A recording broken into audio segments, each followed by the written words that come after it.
बोनो और मोची की कहानी। एक मोची बिना किसी गलती के इतना गरीब हो गया कि उसके पास एक जोड़ी जूते के चमड़े के अलावा कुछ भी नहीं बचा।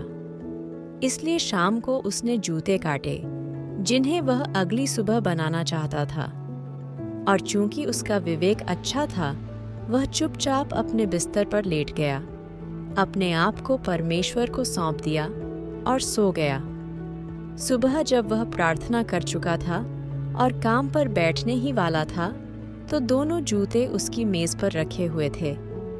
वह आश्चर्यचकित हो गया और उसे समझ में नहीं आया ये कैसे हुआ। उन्होंने जूतों को करीब से देखने के लिए उन्हें अपने हाथों में लिया और वे इतने अच्छे से बने थे कि उनमें एक भी सिलाई खराब नहीं थी, मानो वे किसी उत्कृष्ट कृति के रूप में बनाए गए हों। इसके तुरंत बाद एक खरीददार आया और चूंकि जूते उसे बहुत पसंद आए, इसलिए उसने उनके लिए सामान्य से अधिक कीमत चुकाई और उस पैसे से मोची 2 जोड़ी जूतों के लिए चमड़ा खरीदने में सक्षम हो गया। उसने रात में उन्हें काटा और अगली सुबह नए साहस के साथ काम शुरू करने वाला था।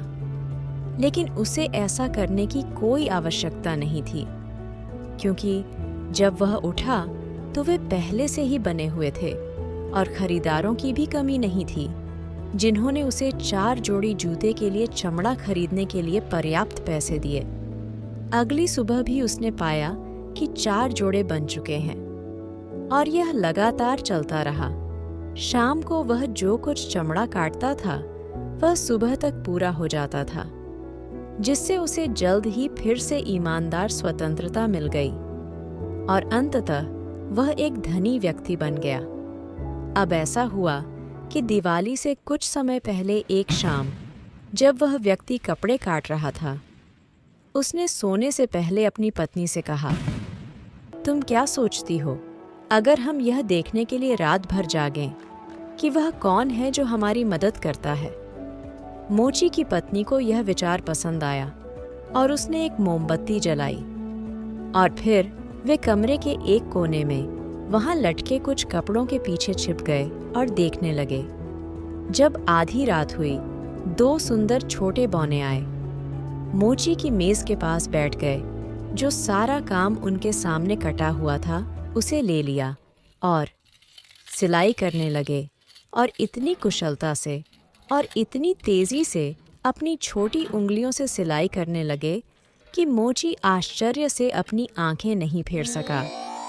वे तब तक नहीं रुके जब तक सब कुछ खत्म नहीं हो गया और मेज पर खड़े होकर काम पूरा करके वे जल्दी से भाग गए।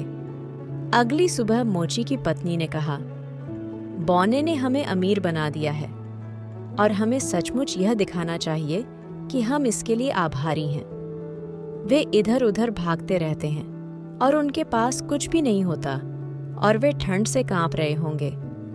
मैं उनके लिए छोटे छोटे कुर्ते, कोट, बनियान और पतलून बनाऊंगी और उन दोनों के लिए मौजे बुनूंगी और तुम भी उनके लिए 2 जोड़ी जूते बना दो। आदमी ने कहा, मुझे यह करने में बहुत खुशी होगी।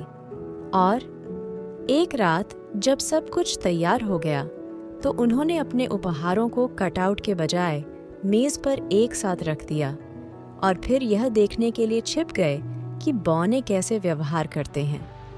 आधी रात को वे तेजी से अंदर आए और तुरंत काम शुरू करना चाहते थे, लेकिन जब उन्हें चमड़े की कोई नक्काशी नहीं मिली बल्कि केवल सुंदर छोटे छोटे कपड़े मिले, तो पहले तो वे आश्चर्यचकित हुए, फिर उन्होंने गहरी खुशी जाहिर की। उन्होंने बहुत ही तेजी से अपने आप को तैयार किया, सुंदर कपड़े पहने और गाने लगे, अब हम देखने में बहुत अच्छे लड़के हैं, अब हम मोची क्यों बने रहें। फिर वे नाचने लगे, उछलने लगे और कुर्सियों और बेंचों पर कूदने लगे। अंत में वे बाहर नाचने लगे। उस समय से वे फिर कभी नहीं आए, लेकिन जब तक मोची जीवित रहा उसके साथ सब कुछ ठीक रहा और उसके सभी काम सफल रहे।